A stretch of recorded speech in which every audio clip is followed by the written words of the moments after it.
ये सोचो, एक बच्चा राइफल के तेज झटके से गिर जाता है। वो पल मॉडर्न वॉरफेयर के सबसे इंपॉर्टेंट इन्वेंशंस में से एक को जन्म देता है।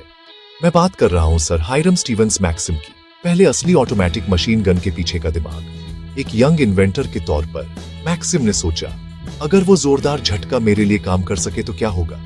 1883 और 1885 के बीच उन्होंने गन की अपनी पावर का इस्तेमाल करने के तरीके पेटेंट करवाए।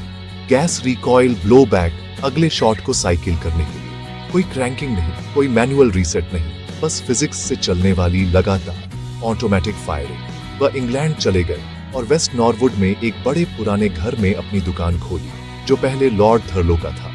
वहां गार्डन में उन्होंने एक ऐसे एक्शन को रिफाइन किया जिसने ब्रीच को बंद कर दिया और एक स्प्रिंग को कंप्रेस किया। उस रिकॉइल एनर्जी को अगली राउंड के लिए स्टोर करने के लिए उन्होंने लोकल पेपर में पड़ोसियों को वार्न भी किया, मैं एक बहुत लाउड इन्वेंशन टेस्ट करूंगा, शायद अपनी खिड़कियां खुली रखें ताकि वे टूटे नहीं। सोचा समझा और डरावना।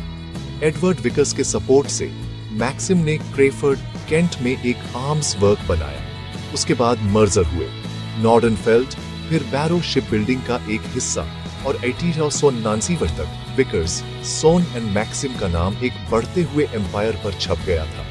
1911 में अपने 78वें जन्मदिन पर मैक्सिम के रिटायर होने के बाद उनके इम्प्रूव्ड डिजाइन विकर्स गन कई सालों तक ब्रिटिश स्टैंडर्ड बन गई और बेजिल ज़हारोफ की सेल्समैनशिप की वजह से मैक्सिम के वेरिएंट्स हर जगह फैल गए, इतना कि वर्ल्ड वॉर 1 में दोनों पक्षों ने एक ही आइडिया से बनी गन चलाई।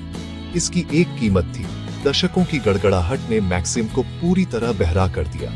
उनके बेटे Hiram Percy Maxim, engineer, radio pioneer, American radio relay league के फाउंडर, ने शोर को शांत करने के लिए मैक्सिम साइलेंसर बनाया। शानदार, प्रैक्टिकल और दुखद रूप से उनके पिता की सुनने की शक्ति बचाने के लिए बहुत देर हो चुकी थी।